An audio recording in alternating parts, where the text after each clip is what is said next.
Hi, how you guys doing? Welcome.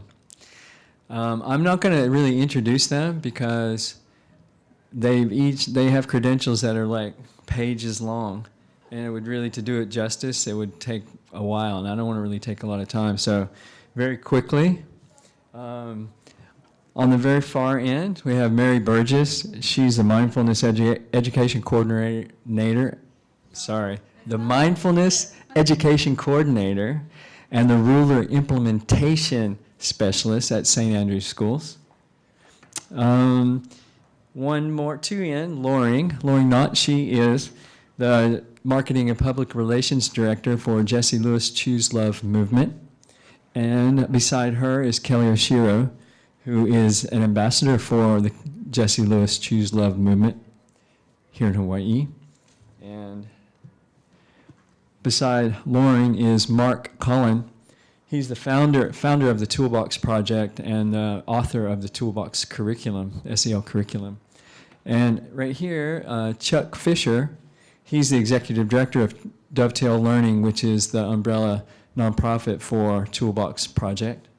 And then right beside Chuck is Brenda McCormack, and she is the international director international for the Roots of Empathy program, which is, she serves over 10 countries, which is all over the world. So anyway, distinguished panel here, and I really want to give a lot of time to them. And so rather than doing a formal introduction, I'm just going to have them talk a little bit about their background here, or their inspiration here in just a second.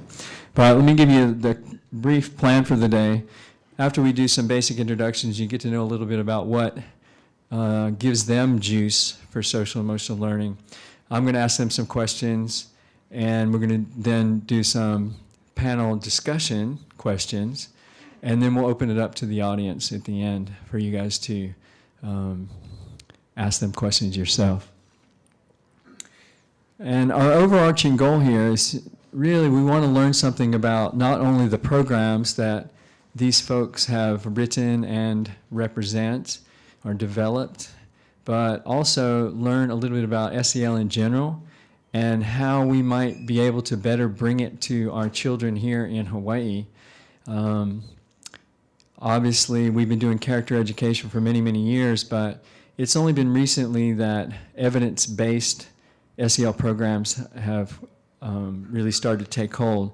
Even though we have these 3 decades at least of research, recently a lot of programs have started to come out.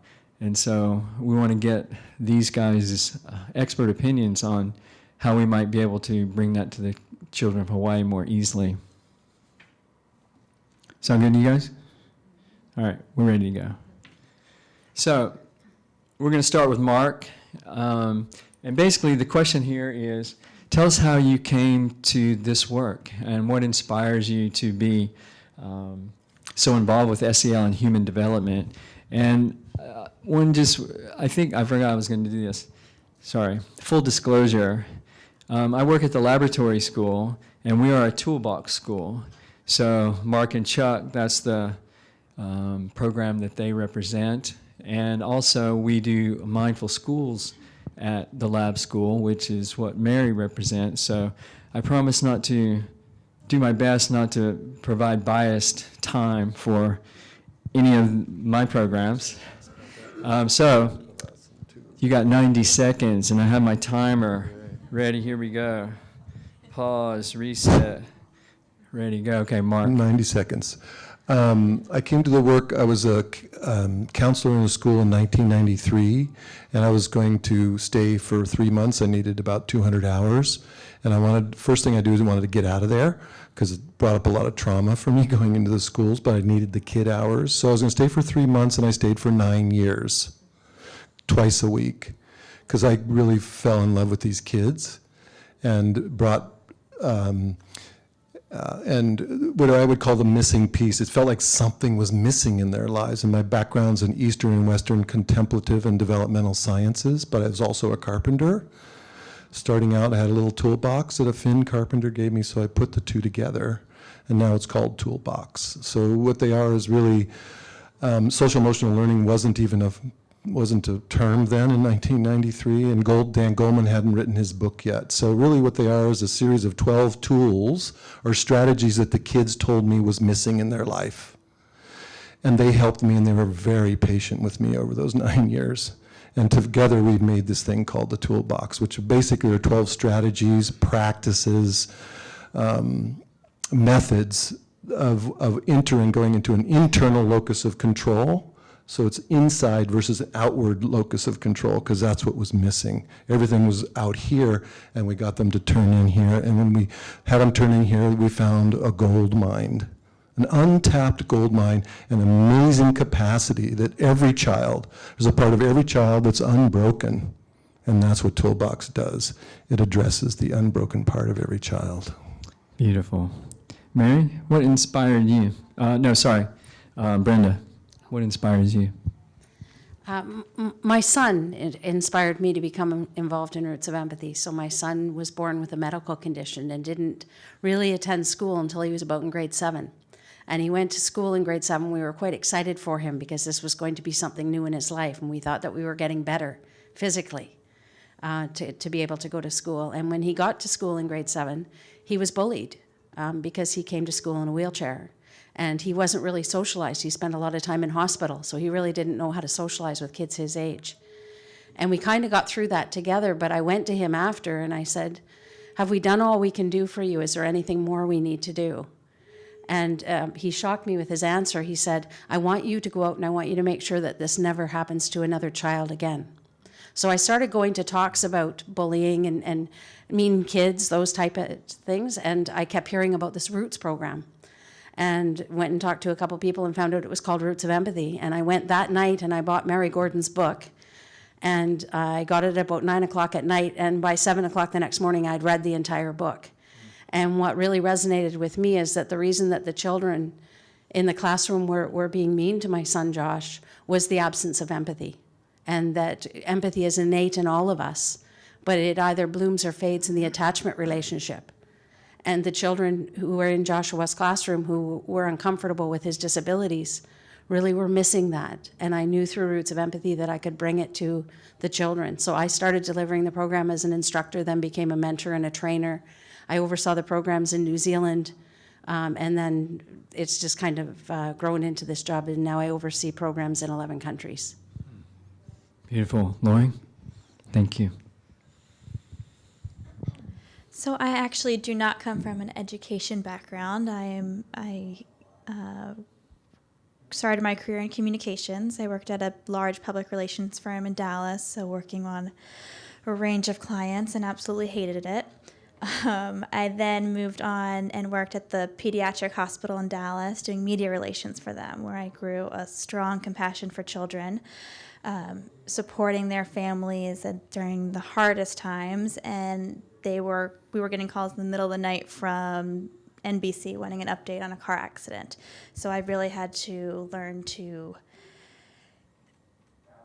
handhold parents, whether they wanted media attention or not. And then my husband got transferred, so I was looking for a new opportunity and got connected with Scarlett Lewis, our founder, and learned about her story and about Jesse and his message, and was so moved and knew I could provide a lot of marketing and public relations and media support for their movement. So I've been with the movement about 6 months, so I'm still relatively new and absolutely loving it, and so fortunate to be here and learn from the experience of everyone here. Great. Kelly? Aloha. I was working in with foster kids and in service learning. And then December 14th, 2012 happened. 20 first graders in 2 classes were murdered at Sandy Hook Elementary School. And it shocked me and hurt me deeply. And I wondered, what could I do? And about 9 months later, I met Scarlett Lewis in Hawaii. And she was the most amazing person I had ever met. And she had said, when I met her, that she was going to become a part of the solution. She wasn't going to be a victim. Her 6.5-year-old son was killed in Sandy Hook Elementary School.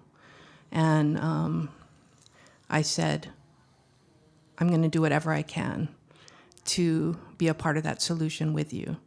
And a few months later, she called me and she said, we're going to do social emotional learning. And we're going to spread up my message, a message that Jesse left on my chalkboard, nurturing, healing love. And that was the beginning of it. And here we are now.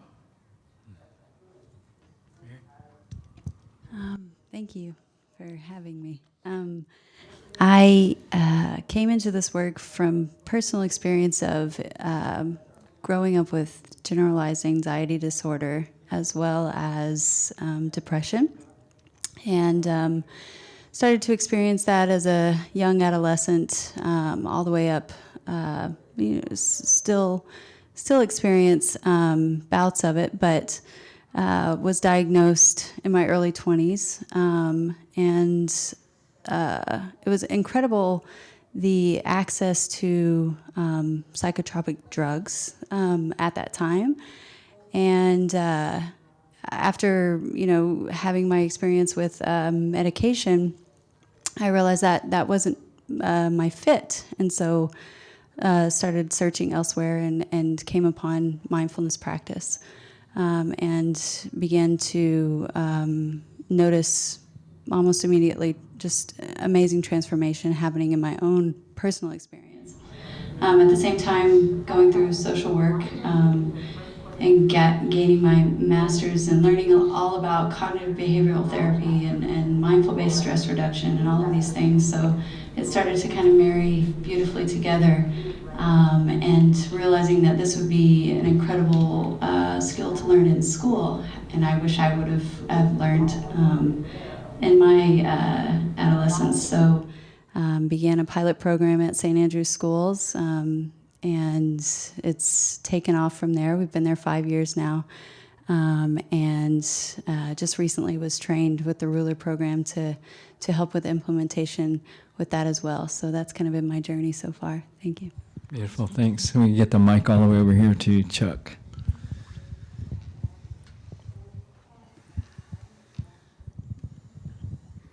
Thanks, everyone. Pleasure to hear your stories.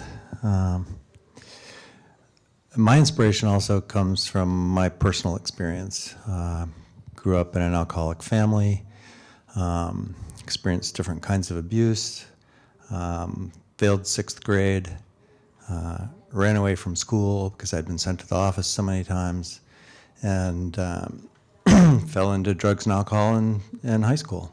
And then started a journey of healing and growing and learning about my own human development, and got very excited about counseling and became a school counselor. Then worked for many, many years as a counselor and a psychologist with children who were suffering similarly to the way I had suffered. And everything from depression to violence to self-injury, and was a seeker for how to bring wellness to children and wellness to schools, and have advanced work in transpersonal psychology, which is the psychology of wellness from a Eastern and Western Oceanic society perspective. So from all cultures, there is a central core of what it means to be well as a human being. And it includes mindfulness, and it includes all the other things that all of us are doing. And synchronicity dropped me in the path of Mark's work, and there wasn't a bone in my body that couldn't help him bring it into the world, because the 12 tools were what I always needed, and what those high school kids that I had taught needed, and the elementary school kids that I'd worked with needed. And it's a privilege to get to do that now, because it's so transformative. Beautiful. Thank you, guys. It's as the moderator, it's great. I get to sit here and hear all these inspiring stories, so thank you. Let's see. So this is the hardest question, because this is the one they could talk forever on. But I'd like for you to please give us an overview of your program, and briefly, and especially tell us what it does really, really well. What are the things that it does. What is it super at? And what we're going to do here is, rather than have each speaker, since we have some overlap, we're just going to go 2 minutes per program. So let's start with Roots of Empathy. So Roots of Empathy brings a parent and a baby into the classroom 9 times over the school year. We train Roots of Empathy instructors to go into the classroom, both before and after this family visit, to help the children prepare for the family's visit and then reflect upon the family visit after it happens. So this family comes in 9 times over the school year, and we lay out a green blanket in the classroom, and the children sit around the green blanket with the instructor and the parent sitting side by side. And we highlight the attachment relationship between the parent and the baby. And the Roots of Empathy instructor guides the children's observations to notice the baby's intentions, take the baby's perspective, and notice the baby's emotions. So our instructors, I often refer to them as sports broadcasters, because they're not teaching the children anything, they're reaching them. And they're highlighting what's happening. So often they're saying, how's the baby feeling? And how do you know the baby's feeling that way? And have you ever felt that way? And we have discussion amongst the children about times that they felt the same way that this baby had felt. So we're using emotion and perspective taking. Perspective taking is the cognitive aspect of empathy, and emotion is the affective side of empathy. And we're helping children then develop empathy in the program.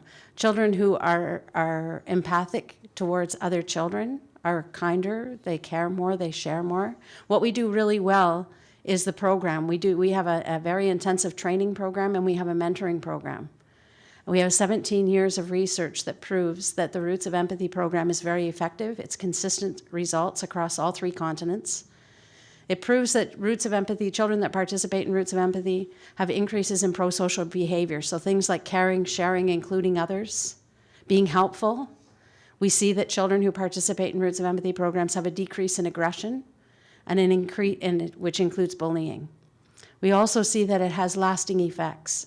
So we've had studies done in Canada, in Northern Ireland, and in Switzerland that proves that 3 years after children have 1 dose of this program, 1 school year of this program, that we continue to see increases in pro-social behavior and a decrease in aggression, where in the control groups, what they typically see is an increase in aggression over a child's career in school.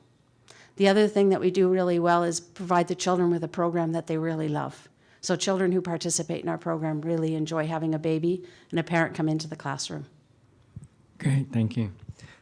Let's just go down to Kelly and Lauren and Jesse Lewis, and then we'll go to Mary and Mindfulness or Ruler. The Choose Love Enrichment program is a free social and emotional learning program that teaches individuals how to choose love in any circumstance. And what do we mean by choose love? It's having the courage to be grateful even when things aren't easy. It's having the courage to forgive even when the person who hurt you isn't sorry. It's having the compassion to step outside of your own pain to help another person. So that's what we mean by choosing love. But the empowering lesson is that it's a choice.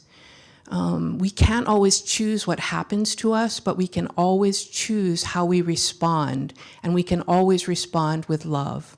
That's the foundation upon which our program is built. We have brought together some of the best methods for teaching SEL, such as mindfulness, character education, positive psychology, neuroscience. Very good. And we have brought them all together for a pre-K through 12, fully scripted, very comprehensive year-long program that can be downloaded right now, today, and started in your classroom tomorrow. Because one of the things that we do best is that we train our teachers alongside the children. So there's not a lot of training up front. And we've got tremendous feedback from our teachers on this. The teachers say that some of them said that the work that they do has been life-changing. And they say that we've had some teachers who have been on burnout, for example, from teaching, and once they've gotten into the lessons with the children, they say that they're more inspired and motivated to teach again. We've had some teachers, we had one teacher who said that she got off of antidepressants after starting on our program. That's how powerful the lessons are for the teachers after they work. And again, this was with no training, but the training is ingrained in the lessons with the children. So thank you so much for the time. Mary? I can speak to Ruler as being, it comes from Yale's Center for Emotional Intelligence, and it's a nice little acronym for recognize, understand, label, express appropriately, and regulate these emotions that we experience at any given time. So it's this nice, catchy little acronym. And one of the things that I especially love is that it provides nice, tangible tools on a very basic level so that teachers don't feel terribly intimidated on using it in their classroom, and they can use it in a way that it can be done at any given time. It is so basic that they don't have to have in-depth background in, emotional intelligence and all of these things. So it's intuitive in that way. Let's see what else. Another thing that I love about this too is that Ruler program addresses the sort of misconception that some emotions aren't useful or some emotions aren't needed. And so it allows and honors every emotion that someone might be going through at any given time. And they actually say, when a student is in the red, so for instance, there's a mood meter. I won't get into it, I'll take all your time up. But if they're feeling angry or frustrated, that can be used skillfully towards critical thinking or debate or conflict resolution. So all of these different things where you're utilizing this maybe more unpleasant emotion towards something productive. So, for the sake of time, I won't get terribly into mindfulness, but it's just one of those amazing tools, and maybe it can be spoken to more as we continue forward. Great. So, Mark or Chat, tell us a little about Toolbox. Yeah, I'm a chair. Okay. That's already 10 seconds now. But I'm breathing right now. Okay. 57, 56. Toolbox. I'd say yes. They just said it. We're all on such a similar journey. Basically, it's these 12 tools. They're developmental, they're strategies, they're practices. The children told me they were capable of doing, whether it's a pre-K, kindergarten, all the way up through 8th grade. And so it's a very comprehensive program depending on what level we enter the stream and who our audience is and who they are.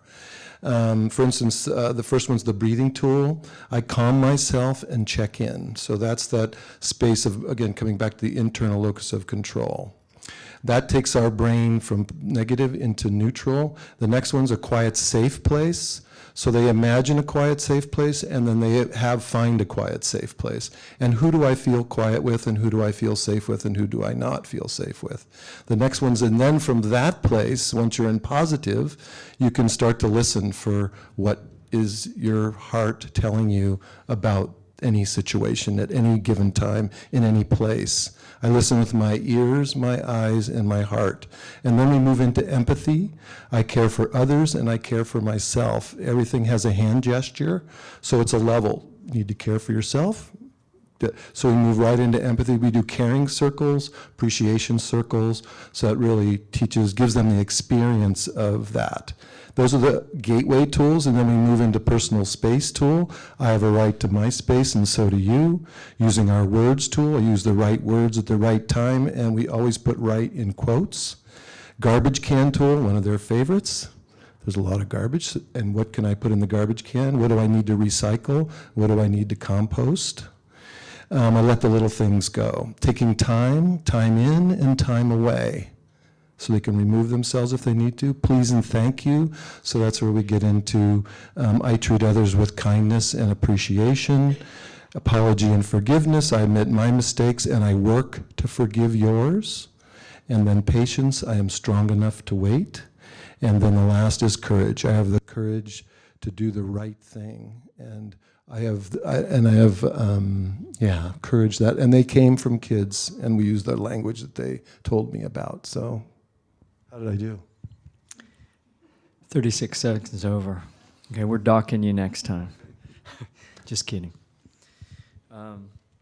Okay. So this one again is a program, and we'll start with Toolbox, and maybe again 2 minutes per program, but. It's a strange question, but I want you to consider this. There's lots of different kind of schools out there and a lot of different solutions. In your experience implementing these programs in a variety of schools, is there a particular kind of school that stands out that is successful? I know you're going to say, well, it's successful in all schools. What are the factors then that would lead to that success? Toolbox. Yeah, start with Toolbox.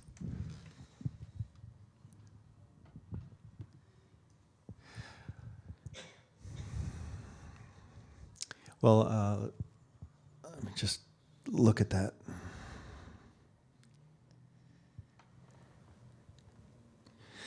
Toolbox is really about the adult development. When a teacher sees these tools and they have their own sense of self and their own emotional development, they can take the 12 tools and just the one pager or this little lanyard, and they can fully implement. Because Toolbox is an inquiry-based approach, it's about simply having a conversation with kids. And then there's a great range of kinds of development of teachers and adults in schools. And we work inside of inner city schools that are just ravaged by trauma. And some of those teachers see Toolbox and they know exactly what to do with it. Some of the principals see Toolbox and they don't have a clue what to do with it. And so success comes with the development of the adult and the adult's ability to understand how this internal domain impacts everything about learning and everything about the success of really the whole school.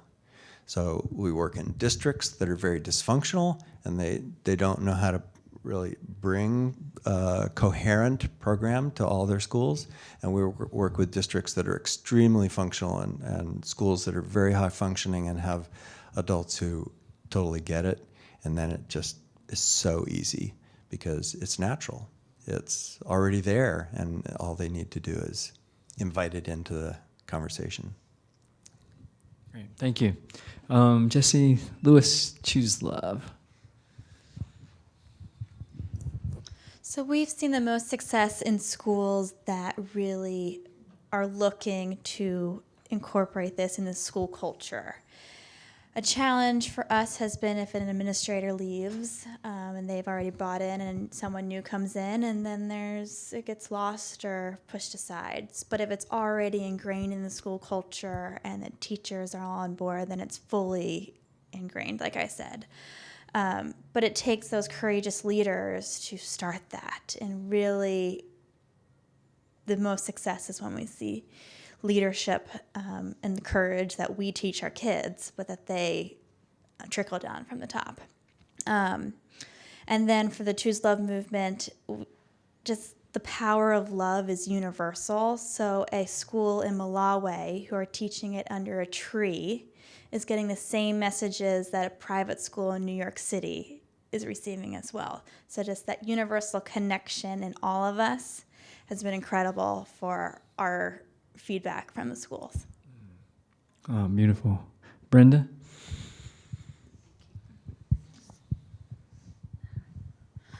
So I think that the schools that we have that are most successful in implementing Roots of Empathy are schools where they understand the importance of social emotional competency in children, and that understand that academic learning and social emotional learning are inextricably linked. They can't be torn apart. That children need to have a strong basis of social emotional understanding in order to be prepared to learn what the teacher has to teach them all day. So we're most successful when we have a teacher that welcomes the program, because the teacher has to invite an instructor into the classroom 27 times over the school year. They have to find a time in their week that they're going to give up 40 minutes of academic instructional time. And Mary Gordon, our founder and president, is an educator. So before she did anything, she prepared this curriculum because she knew that we were going into the classroom and that we were going to use that time very wisely. When I train instructors, I tell them that they're going into the teacher's kitchen. So don't change the drapes or the wallpaper. It's the teacher and we're a guest there. So we're most successful where we have that relationship between a teacher and instructor that's very positive. Where we sometimes find challenges is there are schools that aren't ready yet. Here in Hawaii, we're very fortunate to have the Hawaii Community Foundation that supports SEL learning in many schools. And we go into schools that have a whole school approach of SEL learning with Choose Love or one of their Toolbox or one of the other programs that's more a school-wide approach. And then we call ourselves a deep dive into a classroom or into a grade level. So many programs here in Hawaii we have in every grade 3 classroom in the school, so that the principal can say every child that goes through this school will have Roots of Empathy in grade 3. Wow, thank you. Mary?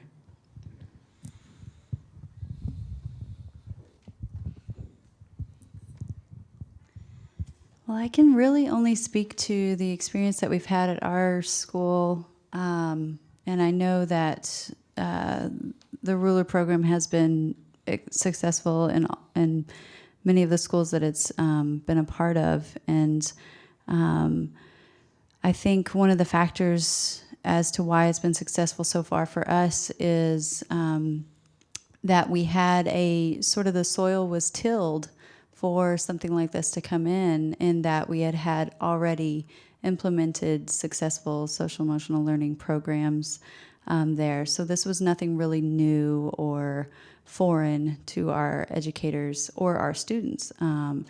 And so I think that was an important factor to make it successful. And then for mindfulness, I think it's successful when there's a clarity on what it is. I think so often one of the major challenges of trying to implement mindfulness in schools is so many misconceptions as to, what it's based in, or is this a religious practice, or do you need to sort of believe in anything in order to practice this? And there's just all kinds of different misconceptions. So just having the proper education as to what it is and what it means, I think is one of those things that provides success for us over time. It was a lot of educating and getting to know and getting to introduce it, but I'm glad that we had an open space and receptive educators. So, Great, thank you.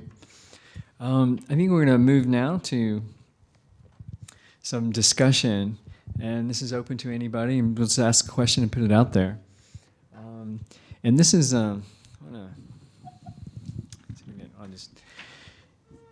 so in your view, what kind of attitudes and skills do teachers and administrators need to have to successfully bring SEL to the students of Hawaii? So what we're looking at for here is, you've spoken to it a little bit already in some of your answers, but as people in the audience might be interested in bringing SEL to their school, what are some things that they're going to be knowing that they need to have in place? What are the skills that we need to have as teachers and administrators? I think, as you said, we've spoken to this idea of courageous leaders. I think that one of the things that we need to know is that SEL is not innate. Social emotional learning is not innate, and we can't assume, or we shouldn't assume, that any of us have those skills. I can tell you that I do not have all of the social emotional learning skills. And so we need to learn these. And so don't think that you need to have these skills in place in order to teach them to the kids. These programs, all of these programs are geared toward teaching them to you as well as to your youth. What you need is to have the courage to bring these programs into your school, to have the courage.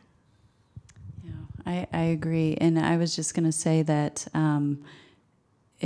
kids see straight through us when we're trying to say something, but we act in a different way.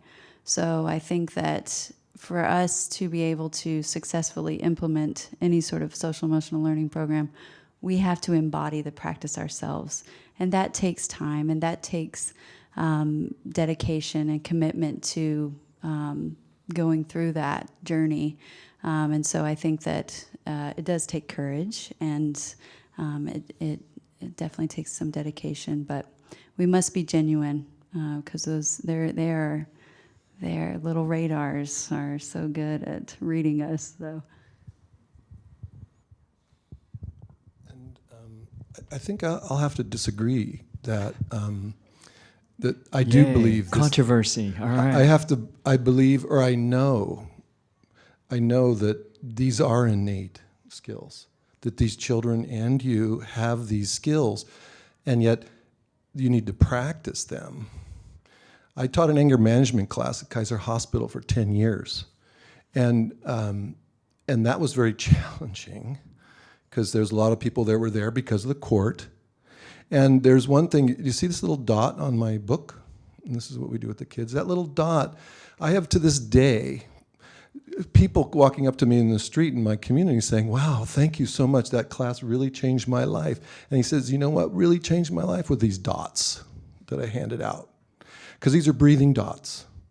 So what happens is when they put a dot there, whenever on their steering wheel or in their rearview mirror, they look at the dot, they step back, and they put their hand on their heart, and they take 5 to 10 breaths. That changed their life.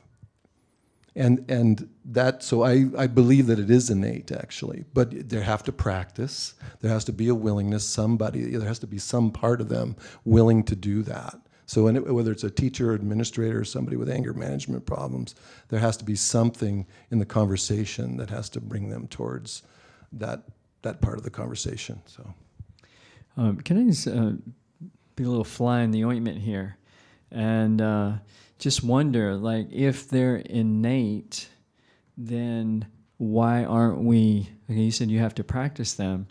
So what are the things that we need to do to practice? How do we get there? So Kelly's saying, I think it's a difference of words, but I think when she's saying it's not innate, she's meaning that we're not naturally doing this. And so therefore, how do we get from not doing it to doing it? Well, when the Dalai Lama was asked that question, he said, well, where did they learn that? Where did they learn to be angry? Where did they learn? Those are learned pieces, and it's modeled or mirrored. So that was his answer. I liked it. And I also hear the difference between the innate skill, like the skill is already there, versus the innate capacity to know that skill and that strategy and that practice. I think that Mary Gordon uses a parent and a baby coming into a classroom because she believes that empathy is innate. It's in every one of us. And it either blooms or it fades through the attachment relationship with the parent. And I think that's the significance of what we're trying to do, is bring that attachment relationship into the classroom. And it often saddens us and our instructors when they bring this infant and parent into the classroom and there's that loving relationship, because there's children around that green blanket that never have felt that relationship in their life. But what we're able to do is show them a living example of what it looks like. And then they're able to replicate that later in life. So Mary started this program to break intergenerational cycles of poor parenting and violence. And we're using that attachment relationship and the development of empathy in that baby in order to demonstrate that to children.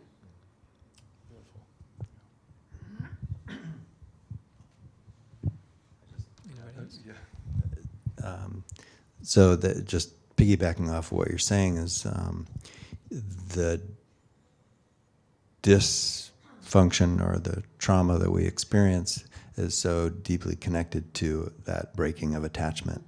And then our work then is to invite children in through giving them positive attachments from ourselves to them, that relationship piece that the kids talked about yesterday morning, and a new way to resolve themselves, relationship with themselves.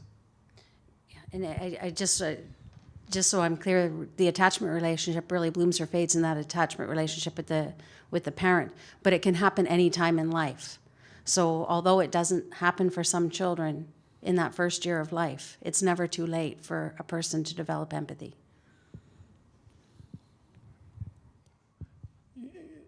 Yeah.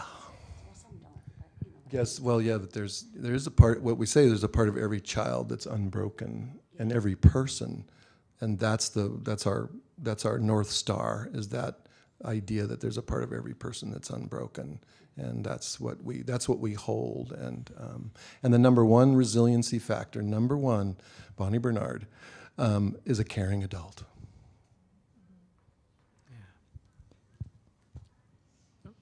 Great. You last, beautiful. Let's go.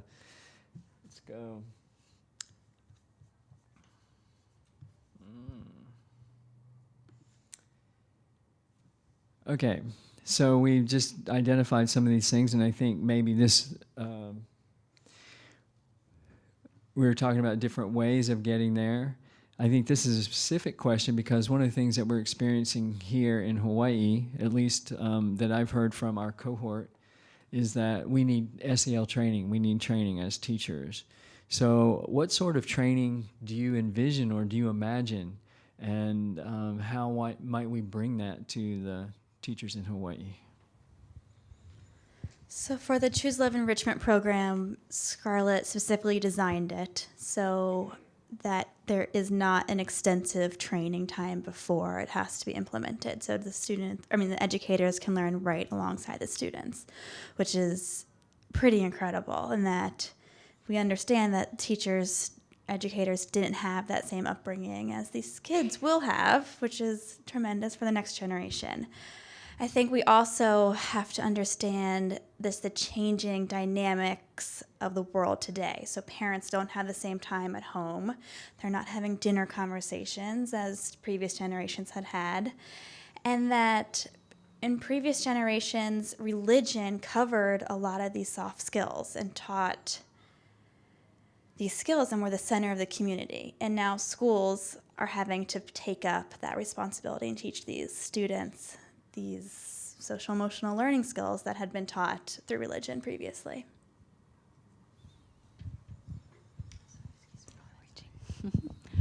I was going to say, I think some of that is already happening here on the island. I mean, Chris, we've practiced together in mindfulness capacity, and I think conferences like this are extremely helpful in that way, that we get to network with like-minded peers, and that is sort of a soul-feeding experience. Anytime you get into a room with people who are interested in progressing in that way.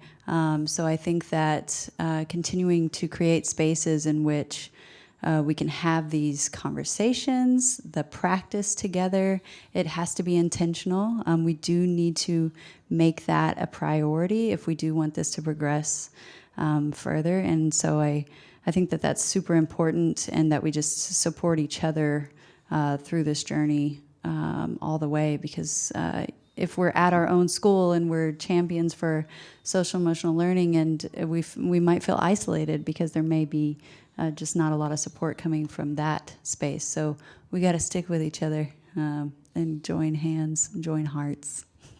Very SEL language there.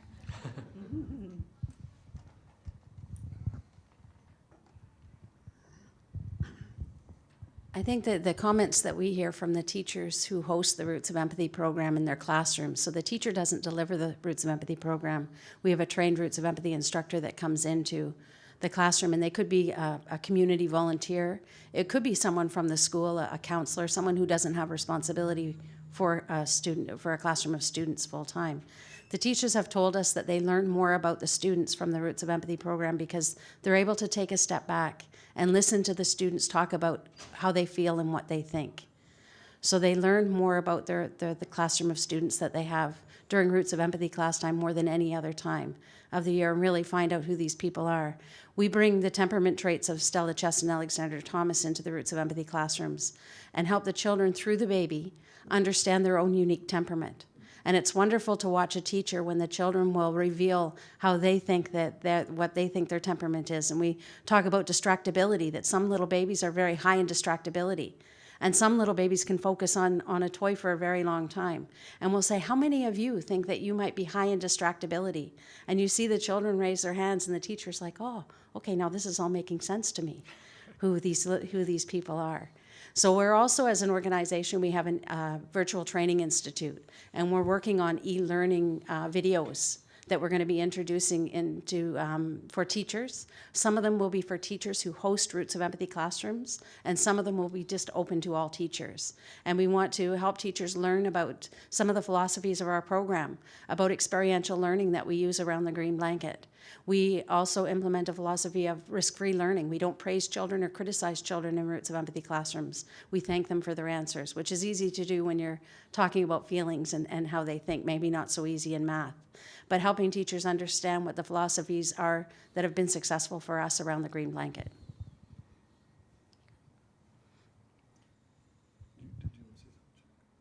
Well, there's just two things I think of. One is that what we've noticed, and I think it's to your point, Mary, that we started out about within 4 schools, and now we're in 250 schools, about 80,000 kids, and that's just word of mouth. That's just from one person to the next, and just sharing the stories. So that's one piece that I can think of. And just to piggyback on that, and then I saw your hand was up, is Toolbox is about the story. The training is in how to inquire, how to create the space for the inquiry to consider, well, what are these 12 tools and how do they work? And then it's in that inquiry that the children learn, and the children teach the teachers about the tools, so that they discover together the power through their stories, and children telling each other stories about how they used a tool and how it impacted them so transformationally. And then teachers telling each other in faculty meetings, oh, this is what happened for me when I used this tool today in class, and how transformational that was. So it's in the story. The training is really about the conversation, because we speak our future into being, and that's what the kids and teachers are doing with each other. I just want to say, as it's passing here, that it's a tremendous systemic change we're talking about, this kind of transformation. So I just wanted to piggyback on what Mary was saying about online training. I think this definitely is a wave of the future as well. And we've just created a free online training for teachers. We're just testing it out because some of the teachers really do want to get some more in-depth training than what we're offering. And you know, for kids too, I mean, we're contemplating it. We've looked into it, you know, how to do some more online. It's very, very expensive. And, you know, funding is an issue for all of us. But I have found this amazing platform that I would love to share, you know, be happy to share with all of you, that's free. It took a lot of research for me to find this online platform. You know, but I think that's the beauty in all of us sharing and coming together, is to be able to share some of these resources that we do find. And that's what we've been able to do the online training on.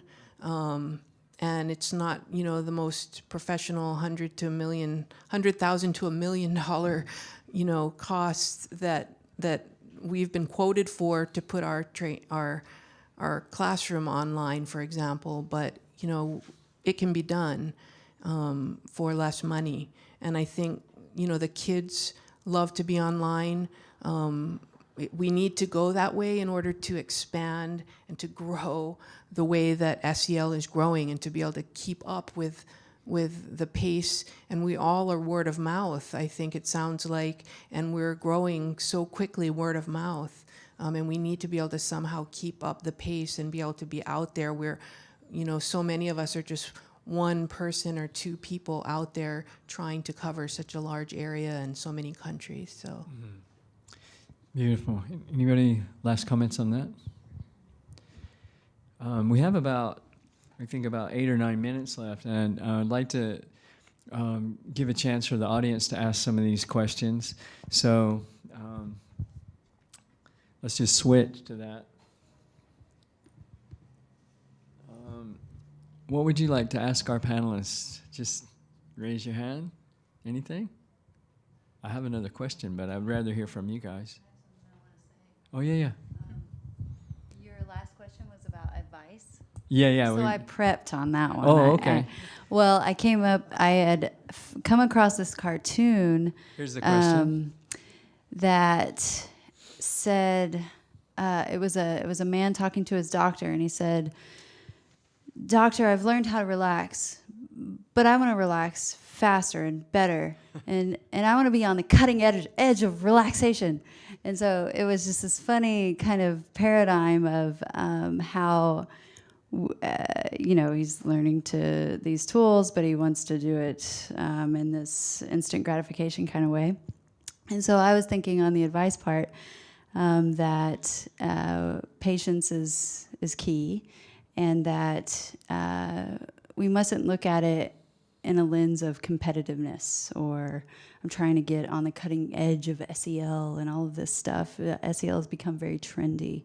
And so just doing what fits at the right time for the right reasons, I think, is very important. So that was just something that came to mind when I saw that advice question.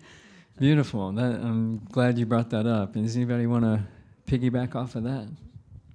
What advice would you give? I just one question I would ask whoever's wanting to give advice. Our question is to ask anybody, a teacher or a parent or an administrator, well, what do you want most for children? And then write that down. It's amazing. We ask that, we're now in I don't know how many countries, but whether it's South Africa or Korea or Nashville, it's the same 8 things that parents and teachers and administrators want for their children. Same thing every time. I was going to speak to the importance of the idea that these skills and strategies develop through practice, that they are practices, and they exist throughout the classroom day, whether a child's on the playground or in the lunchroom or in the classroom or through discipline, that the practice is inquiring of the child, what capacity do you have that would help you right now? And these 12 tools are all about mindfulness, although we don't call it that. They're all about the 4 distinctions of the Choose Love program. Gotta love those words, choose love. And they're all about empathy, and sometimes we call it advanced mindfulness because it's being mindful in all these 12 distinctions. I think advice I would give administrators or teachers, anybody that brings any SEL program into the school, is that it's not a magic pill. It takes time. Children don't learn to read overnight or don't learn their math skills overnight. It takes time and the practice. So just because a child has a Roots of Empathy visit doesn't mean that they're going to feel a little nasty maybe later on in the day. But what we're trying to do, again, is give them the skills so that when those things happen, they're better able to deal with the things that are going to happen in life.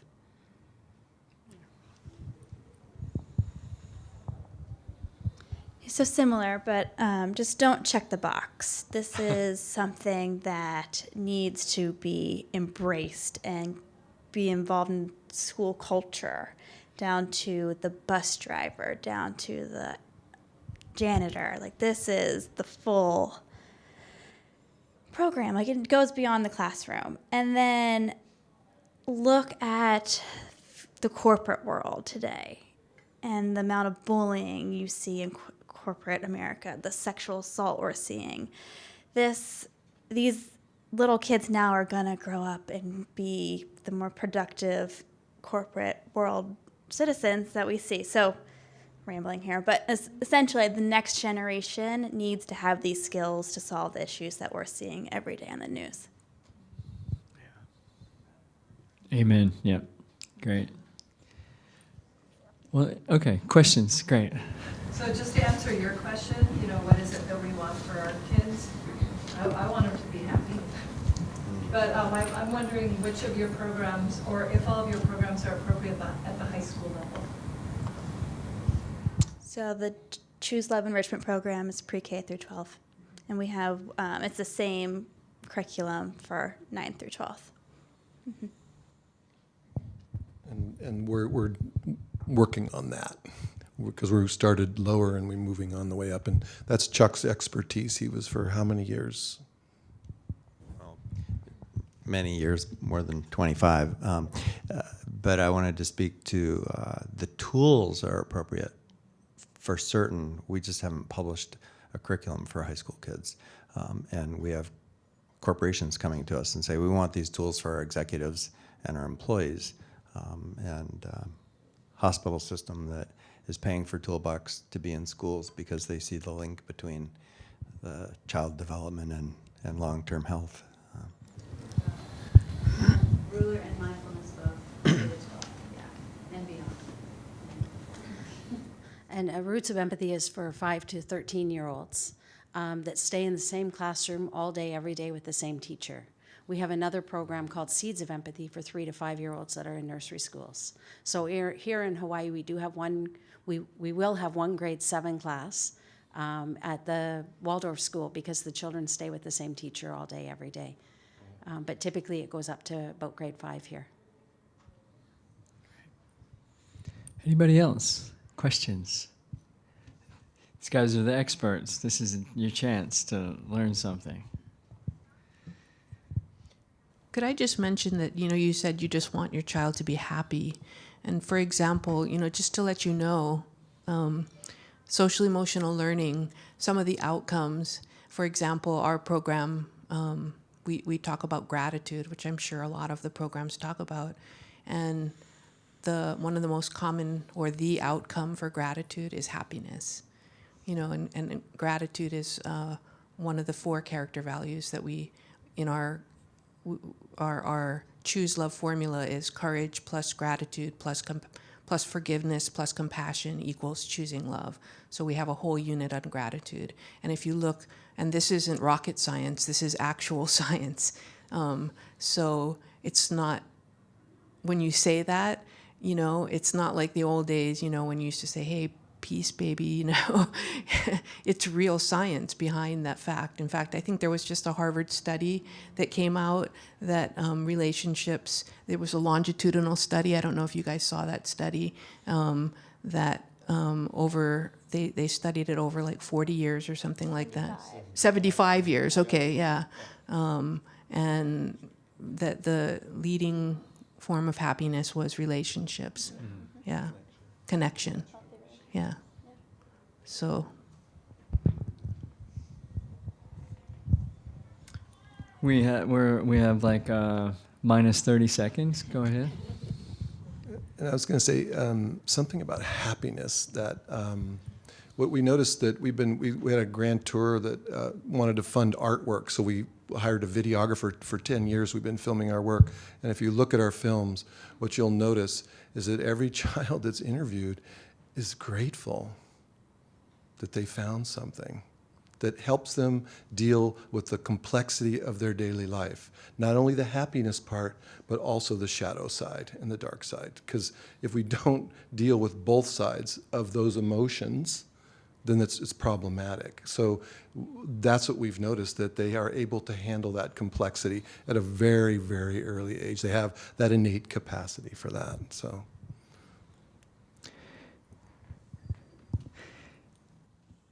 Any last questions? Well, I would really like to thank these 6 amazing folks for coming up and sharing this wisdom with us. And I sincerely appreciate all the effort you've put into the questions and the beautiful answers that you've put out. I'm glad to see that there's a video of this, because I think this information that you've shared and the wisdom that you've put out in the room today is going to help a lot of people. So thank you very much, and thanks for you guys' attention and wonderful listening, and also thanks to the conference for letting us have this panel. So, all right, thank you.